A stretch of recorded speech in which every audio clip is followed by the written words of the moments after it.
Sisyphus is a myth or a legend type thing about a guy and his lifelong journey with a boulder. He was basically punished by what I assume is God to be pushing up this boulder up a mountain for the rest of his life. Just endlessly. And it was like torture. But if he ever let go, like that boulder would just crush him. You are Sisyphus in some way or another. You have a boulder, whether that boulder be some sort of addiction, maybe a toxic friend, or anything like that. You are pushing that boulder, you are continuing that toxic relationship, you continue your addiction, and you're just pushing and pushing and pushing the boulder and you might be pushing for the rest of your life. But you're not Sisyphus. That's the thing, you're not. You're not punished to forever be pushing that boulder. You don't have to be pushing the boulder. No omnipotent presence is forcing you to do that for the rest of your life. It's just you sitting there, you're just wading away in whatever is your main trouble. Also, whatever it is in your life that is your boulder is not a boulder, it's a snowball. The longer you continue pushing it, the more snow is getting put on it, and the harder it is to eventually quit. If you smoke a cigarette once in your life, it's a lot easier to never smoke a cigarette again than if you've been smoking for 20 years. People become addicted to their problems, whether it's even the real addiction or if it's something else. That's what makes you become Sisyphus. And you don't want to be Sisyphus, but you are. Everyone is. Everyone has that boulder in their lives that is holding them back. For me, I like to consider my phone addiction to be my main boulder. Sorry, I just touched her. I'm so sorry. That was mean, I'm sorry. But I consider my phone addiction to be my main boulder. It's something I struggle with all the time. It holds me back from a lot of opportunities, and I find myself to be prioritizing laying in bed and scrolling on TikTok rather than doing actual productive things. Like, instead of this video, I could have laid down right now. Like, it's real comfy. And I could have been watching TikTok this whole time. I could have even had my phone propped up like this, watching TikTok. But I didn't, because I'm working on it, y'all, okay? I may be struggling, but I'm working on it. And the thing, again, it's a snowball, not a boulder. The thing that's different between rock and snow is you can grab away that snow and shove it to the side. It's malleable. You can move it around and take parts off. And the longer I go with my phone addiction, the harder it is to quit. But if I keep pushing aside all that snow in the snowball, it becomes generally easier. I remember when TikTok was originally going to get banned the first time, it was like a week or maybe 2 weeks before. I was like, okay, I'm very addicted to TikTok. I need to stop. So I literally made a plan that I would slowly wean myself off of TikTok by the time it would get deleted. The moment came, it got deleted for like an hour, and then it came back. But I had made all those healthy habits. I had made routines and built new hobbies to spend doing that time instead. Like every morning I would wake up and I would just get up. Every night I'd go to sleep and I would just go to sleep. I wouldn't scroll on TikTok for hours. I literally am in bed at 10 p.m. every night, but I don't end up putting down my phone until at least like 12 to 12:30. It is horrible, but I had a method that I did that somehow I was able to do it because I knew that I wasn't going to be able to anymore. My snowball had become so large, I knew it was going to crush me if I didn't do anything. So, like, in that moment of survival and panic, I fixed it, but now, like, it seems so much harder because there's nothing stopping me. And these tech companies know exactly how to get you. Like, their whole marketing scheme and what they do is in order to get people addicted to social media and stuff like that. So, it's a lot harder now, but I'm working on it. It's also with every stressor in your life is more snow just added on. It's horrible. Like when we think of addiction, we think of nicotine, alcohol, drugs, and stuff like that, but really you can be addicted to anything and you can even be addicted to your lifestyle. Like it's so hard for people to change a fundamental part of their lives that people become trapped in cycles that they could fix, but they choose not to because it's more comfortable. You can become addicted to being depressed, being sad, and just building yourself a deeper, deeper hole because you're addicted to that lifestyle and that's comfortable.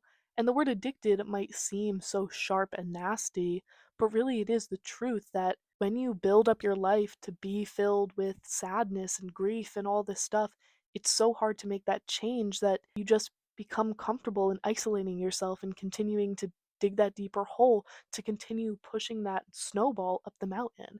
But the thing is, we can make that change and it's hard. It really is hard, trust me. I've been trying, but it's not impossible. Uh, Everyone struggles with this, guys. Like, it's not just you. You're not alone in this. Do you struggle with stuff like this? See, even she struggles with stuff, and she never talks. And she might not have talked, but that's her boulder. She struggles to speak, okay? She has a bit of a stutter, and she's very self conscious about that, so she doesn't want to talk on video. But we're gonna help you today, and subsequently you, viewer, get over their boulder. So your boulder is you're stuttering and you're talking and it makes you self conscious. Is that right? The proof is in the pudding, guys. The proof is in the pudding. All right, step one, I want you to just think. Sit and think. And really take time to think. Do I want to continue this facet of my life? I know you have something in your mind that is your boulder right now. I want you to sit and think and say, is this worth my time? Is this worth my energy, my money, my lifestyle? Is this worth it? And the answer should be no. Quite frankly, it should always be no. And I want you to take that and I want you to really sit with that. And I want you to understand that your stuttering is not the end of the world, okay? And to get over your self consciousness of being on camera would benefit your life greatly. You would be able to be in my videos. You'd be able to talk to the audience. And maybe you'd be able to brush your hair. It's a little messy, but that's okay. It's okay to have messy hair. You don't need to be self-conscious. So just sit with that for a moment. Just sit with whatever it is. Just sit with it and say I need to make a change because the moment you realize you need to make a change is the moment that you might just start. Now just breathe. If you got that first step down, that's great. That's the hardest step. The first step is always the hardest step. It's always the hardest thing to admit when you're wrong. She looks pleased. She looks like she thought a lot about the stuff. Do you have any words yet? No, of course she doesn't. Because that's just step one, guys, okay? There are multiple steps, and there are multiple ways that each person could go. Maybe this doesn't work for you. Maybe this doesn't work for her, but let's test it out. And next up, as any good steps go, you need to make a plan, okay? You need to plan. And I know this sounds stupid. What? I need to make a plan. Of course, you need to make a plan. Let's think back to my example of my phone addiction, my TikTok addiction. I made a plan over those 2 weeks to slowly wean myself off my phone, and that was the only way I was able to do it. And right now, I have a plan. It's about a month long plan, but it's still a plan, okay? And your plan might be a year long plan because things aren't always easy to change. If you're completely flipping your whole life, you might not be able to do that in a month. Let's give you a nice little plan, okay? You're self conscious about your stutter and the way you speak, and so you're not able to talk. Maybe what's really holding you back is your inability to make a change and make that step to get lessons.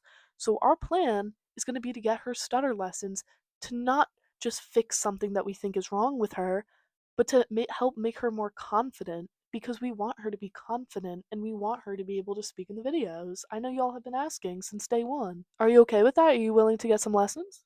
I don't know what I was expecting in response, but that's okay. And number three in the plan is to execute the plan, okay? And that might be challenging and it might take a long time, but that's really the only way to do it. And I can't tell you exactly what your plan has to be because I don't know your boulder. My boulder, for me, I just made a step long plan of okay, I'm only allowed to go on my phone for an hour after bed, or today I'm not going to at all. And that was my plan. But I would say for you, whatever your boulder is, probably look it up. A lot of people have probably have similar boulders to you.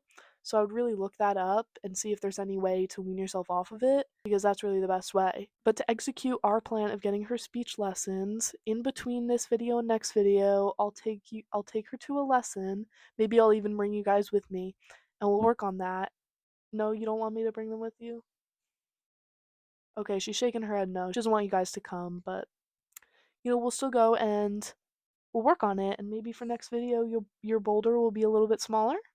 Do you think maybe? Okay.